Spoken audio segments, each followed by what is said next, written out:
여러분 안녕하십니까? 오늘은 장로교의 신앙이라는 아주 독특한 장로교의 신앙에 대해서 여러분들에게 설명드리고자 합니다. 오늘은 제가 이제 이렇게 써가지고 준비를 했습니다. 이 내용들을 읽어드리면서 여러분들께 설명드리고자 합니다. 장로교가 가지고 있는 독특한 신앙이란 어떤 것인가? 장로교는 조물주, 우주의 창조주인 조물주가 하나님이신지 아닌지 알기 전까지는 하나님과 성경과 예수님과 복음을 알 수도 믿을 수도 없으니 믿지 말라라는 아주 정직한 교리를 갖고 있습니다. 전 세계 대부분의 모든 종교들은 조물주는 자신들의 신이니까 그 신을 무조건 믿으면 너희들이 원하는 복과 소원 성취를 이루게 된다라고 하며 믿으라고 합니다만, 장로교는 그 우주의 창조주이신 조물주가 누구신지 그 누구도 알 수 없는데 어찌 믿을 수 있느냐며, 조물주가 하나님인지 아닌지도 알 수 없으니 알 수도 없는 신을 믿지 말라고 가르치는 종교입니다. 조물주가 부처인지 알라인지 하나님인지 천지신명인지 어느 인간도 알 수 없는데 조물주는 하나님이니 무조건 믿으라고 한다면 그것은 거짓이고 이것은 사기에 불과하다는 것입니다.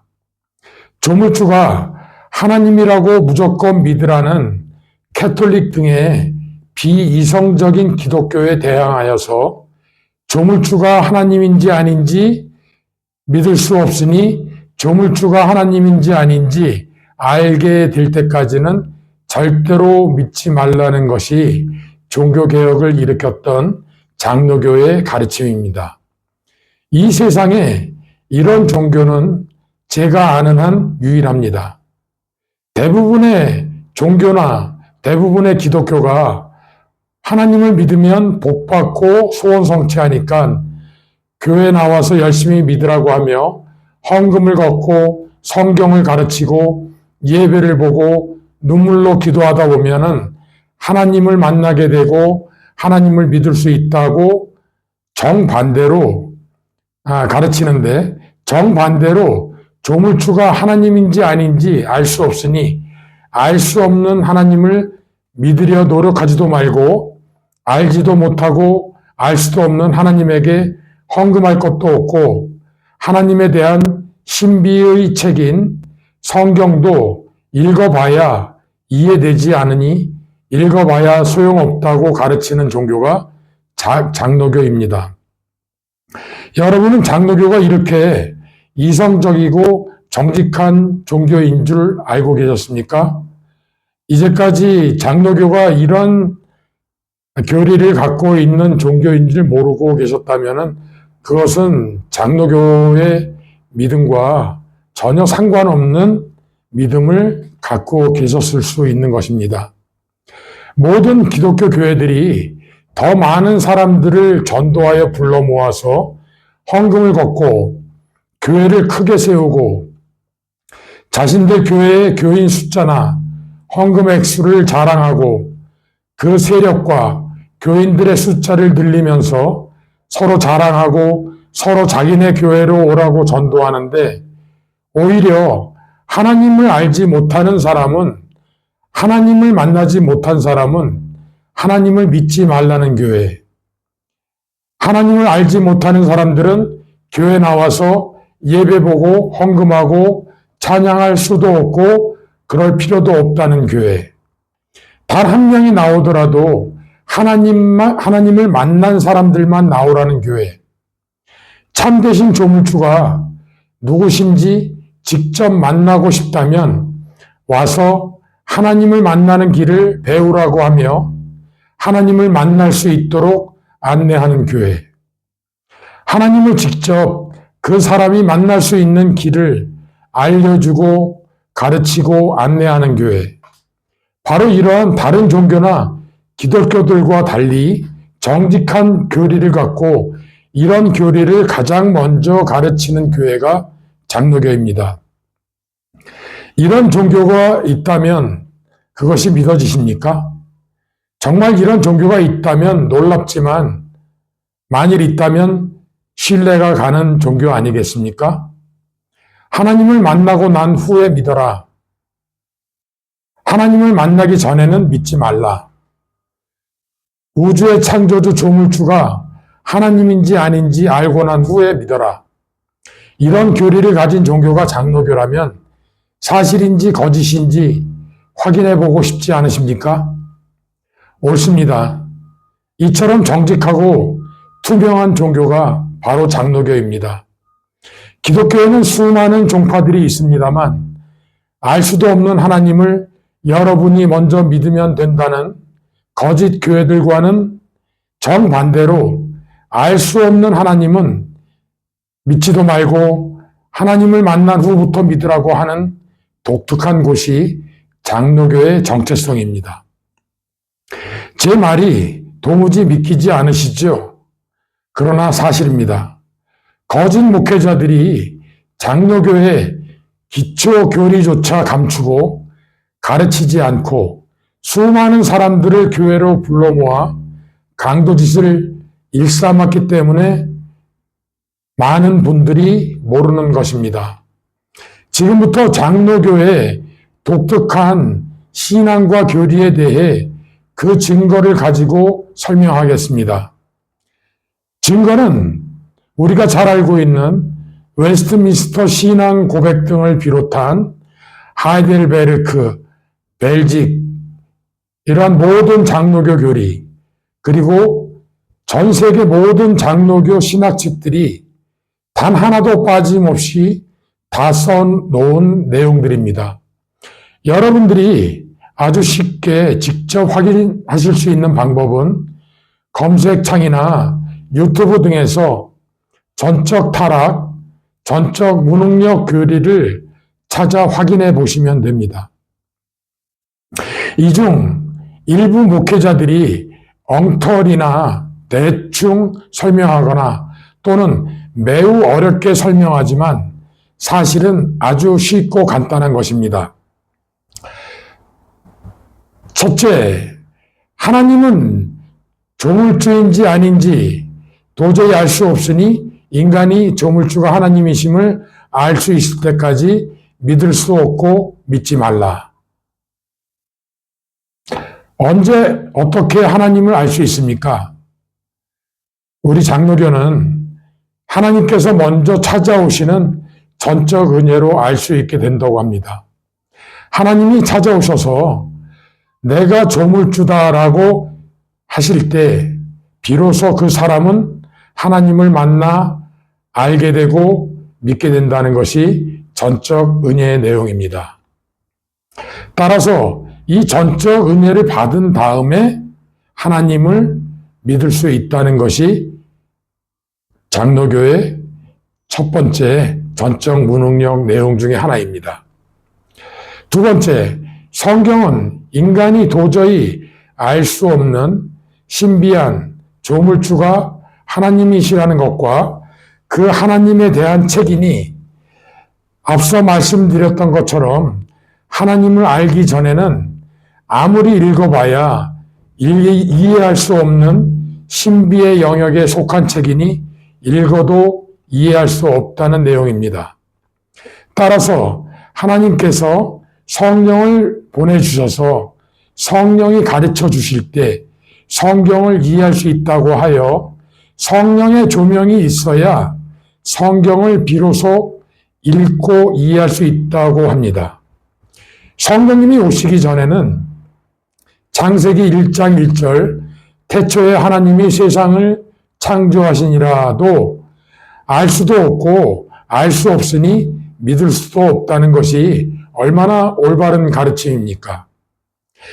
세 번째로는 예수님은 원래 하나님이신데 성령으로 잉태되어 처녀의 몸에서 나시고 가족들에게조차 미친 사람 취급받아 가족들이 잡으러 다니고 30년 동안 함께 살던 동네 사람들은 미쳤다고 벼랑에서 떨어뜨려 죽이려 들고, 죽은 자를 살리시고 귀신을 쫓아내시고 오병이어의 기적, 무리를 걸으시고 내가 하나님이고 하나님의 아들이다라고 선포하시며 집도 없이 어부, 창녀, 세리 등등 세상 사람들이 볼 때 무식하고 죄인이라고 평가하는 사람들과 여기저기 돌아다니시다가 결국 참남한 자라고 십자가에 매달려 돌아가시고 장사한 지 사흘 만에 다시 무덤에서 살아나셔서 하늘로 붕붕 올라가서 하나님 우편에 앉아 계시는 분이니 이분을 영접하면 영생을 얻고 하나님의 자녀가 되는 권세를 얻으니 예수를 영접하라고 하는 전도자의 말을 듣고 이를 믿고 받아들이고 영접할 수 있는 이상한 사람은 전 세계에 한 명도 없다는 것이 장로교의 전적 무능력 교리 내용입니다. 네 번째로 복음이란 상기 1항부터 4항까지 이 외에도 신비한 성령이 오셔서 우리와 함께 하시고 언젠가는 예수님이 구름 타고 다시 재림하신다는 내용까지 총괄한 것으로 이를 믿고 받아들일 수 있는 사람은 단 한 명도 이 세상에 없다는 것이 전적 무능력의 내용입니다. 이러한 내용들이 잘못된 내용입니까? 누가 보아도 극히 상식적이지 않습니까? 정상적인 이성을 가진 사람이라면 누구나 이러한 내용들이 옳다라고 하지 않겠습니까? 바로 이런 내용을 담고 있는 것이 전적 무능력이라는 장로교의 가장 중요한 첫 번째 교리입니다. 인류가 왜 이렇게 되었느냐? 아담의 범죄로 말미암아 하나님의 영이 떠나심으로 인간에게 있던 하나님의 영이 떠나시고 하나님과는 관계가 단절되어 영적 시체로 태어나 결국 지옥으로 갈 수밖에 없도록 인간의 영이 죽었다고 설명하는 것이 전적 타락교리입니다. 우리가 교회에서 자주 듣는 영이 죽었다, 하나님과 단절되었다라는 내용이 담긴 그 내용들이 바로 전적 타락교리입니다. 그렇다면 어떻게 하나님을 알고 믿을 수 있는가? 영이 죽어서 하나님을 알 수도 믿을 수도 없게 되었다면 그 이유는 영이 죽었기 때문입니다.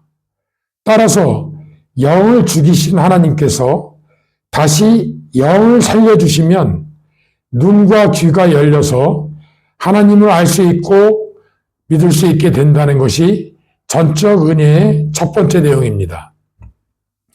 죽었던 영을 다시 살리시는 하나님의 은혜.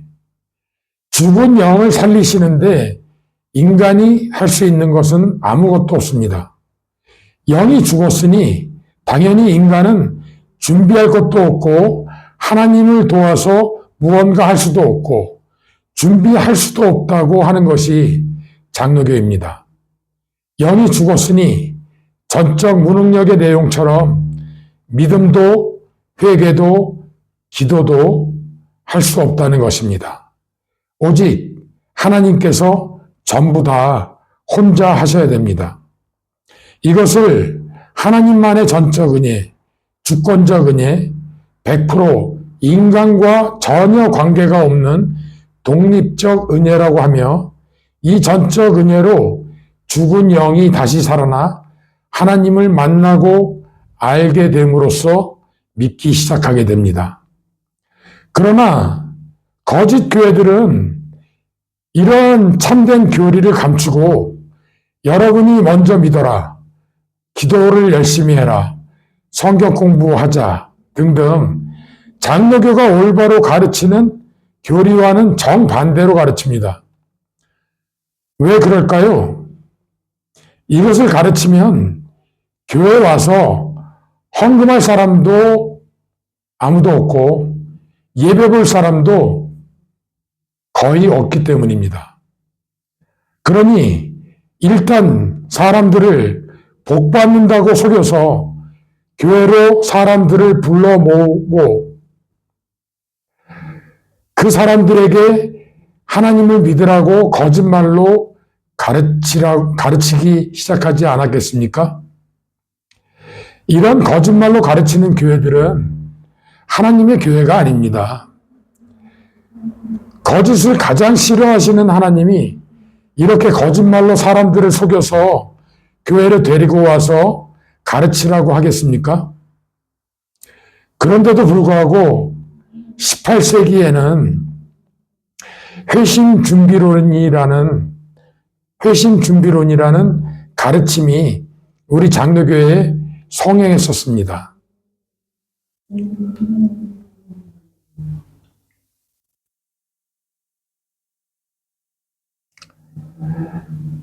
하나님의 전적 은혜를 얻기 위하여 인간은 그래도 무언가 해야 된다. 성경 공부도 하자. 우리가 열심히 믿자. 우리가 회개하고 하나님께로 돌아가자.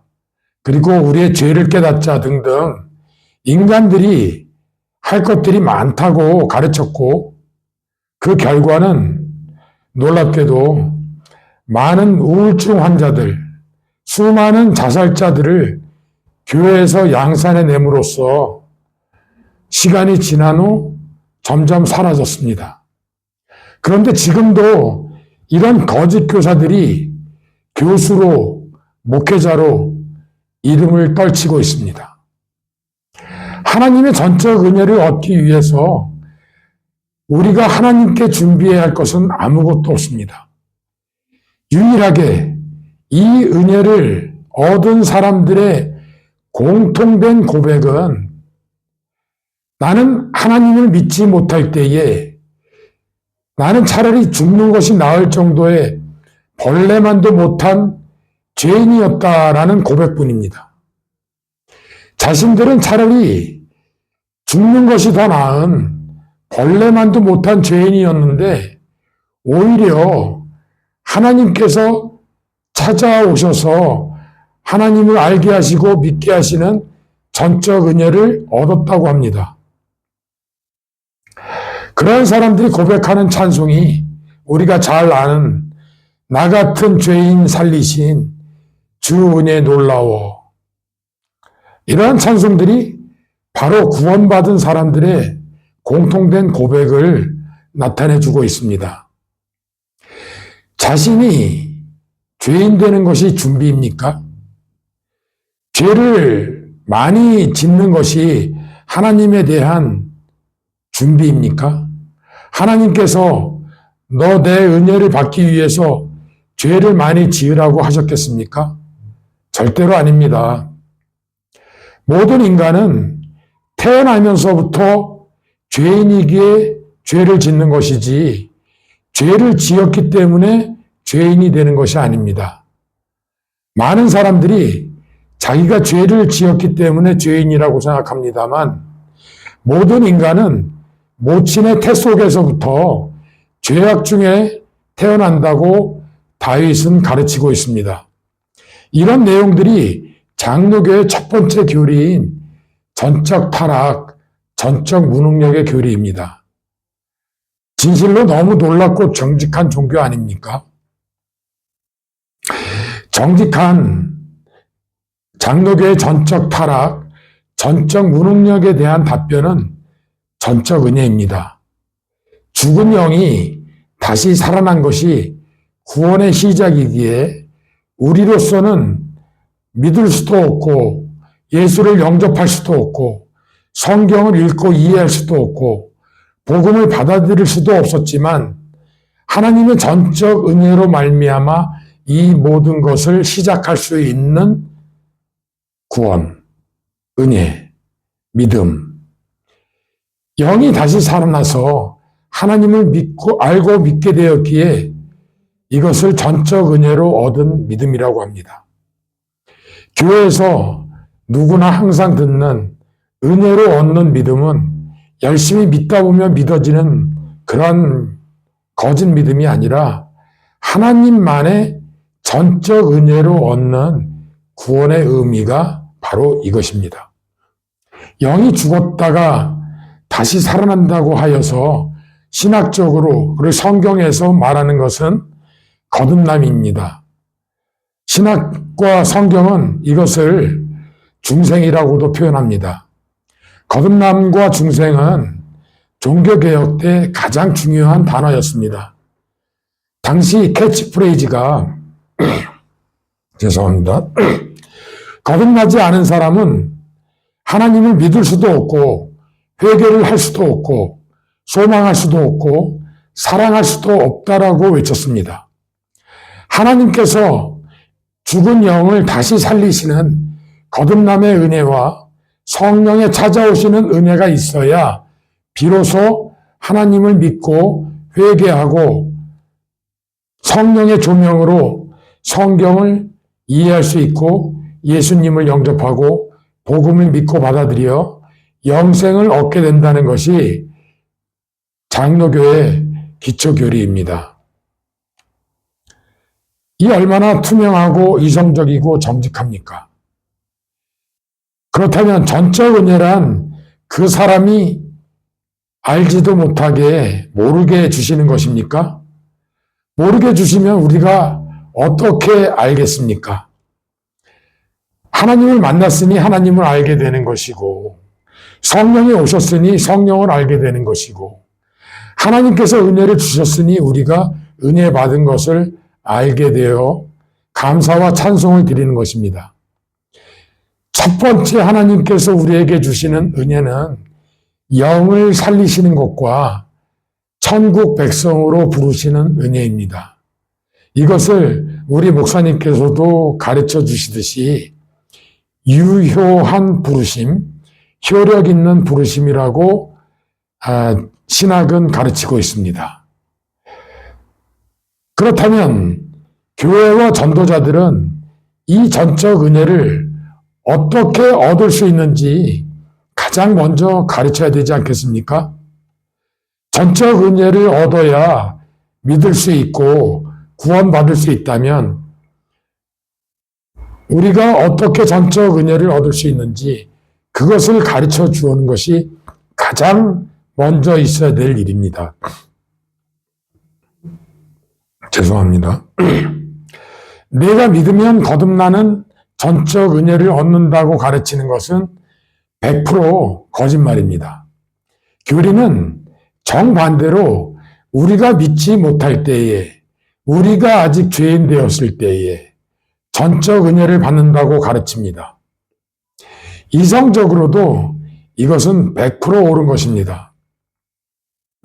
이러한 신비한 하나님의 전적 은혜 얻는 길을 가르치지 않고 내가 먼저 믿으라고 하는 교회는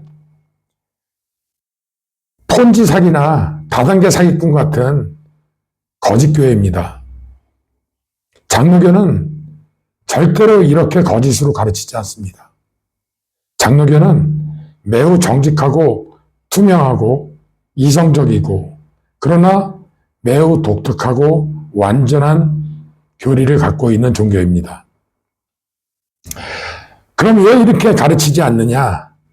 그 문제는 이렇게 전도하면 교회 나올 사람이 몇 명이나 있겠습니까?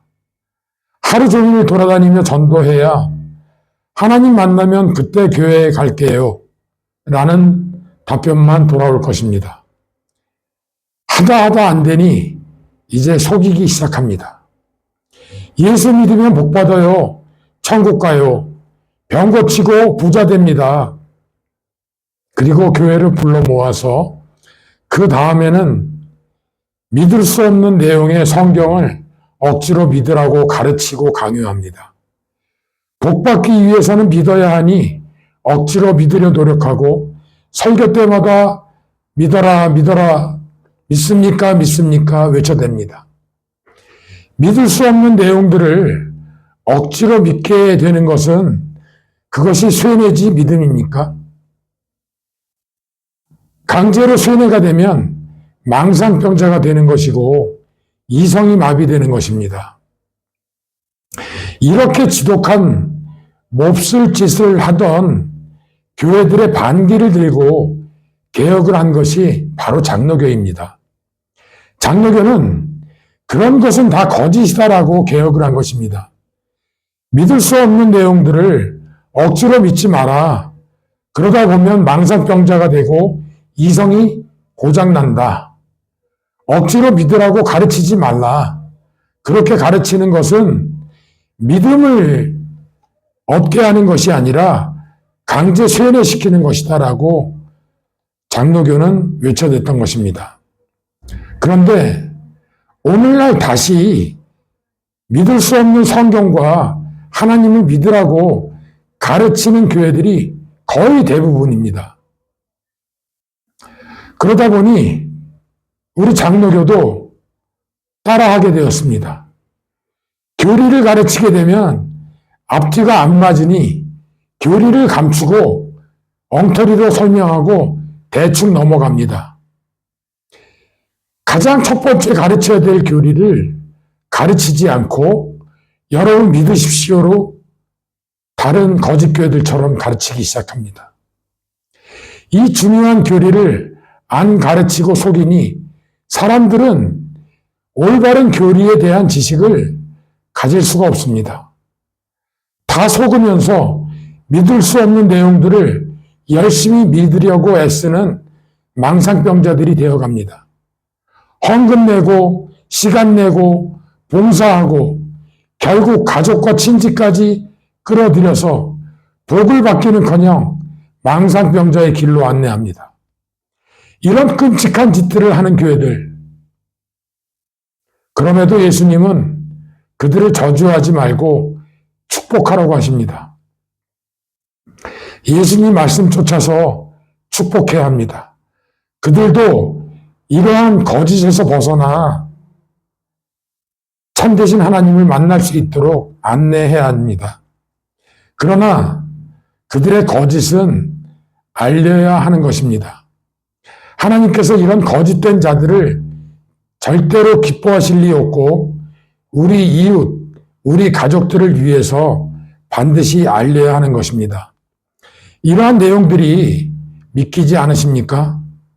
검색이나 전 세계 모든 장로교 신학 측에서 전적 타락, 전적 무능력, 전적 은혜, 구원의 서정, 9단계 등을 찾으시면 다 나옵니다.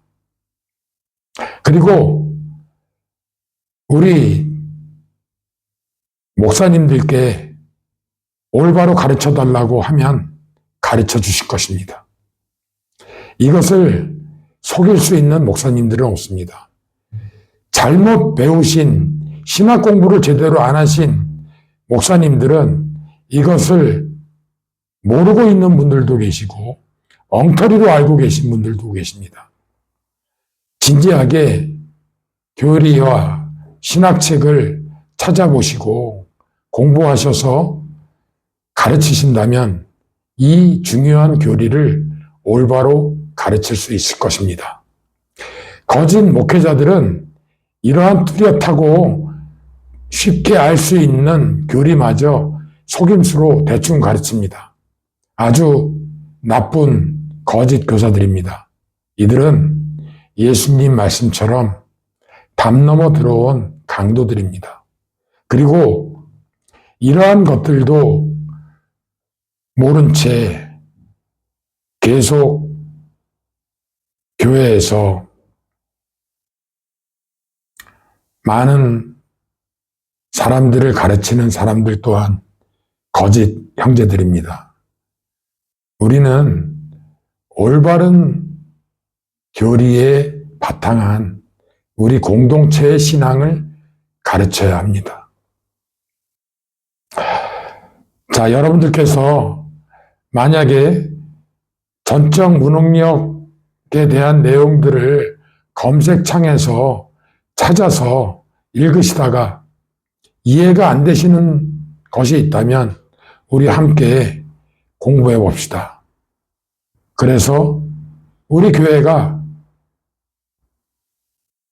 정직한 교리에 바탕한 공동체, 장로교 공동체라는 그 공동체의 신앙을 갖고 함께 고백하는, 그리고 성도의 교제를 나눌 수 있는 교회가 될 수 있도록 우리 함께 노력합시다. 감사합니다.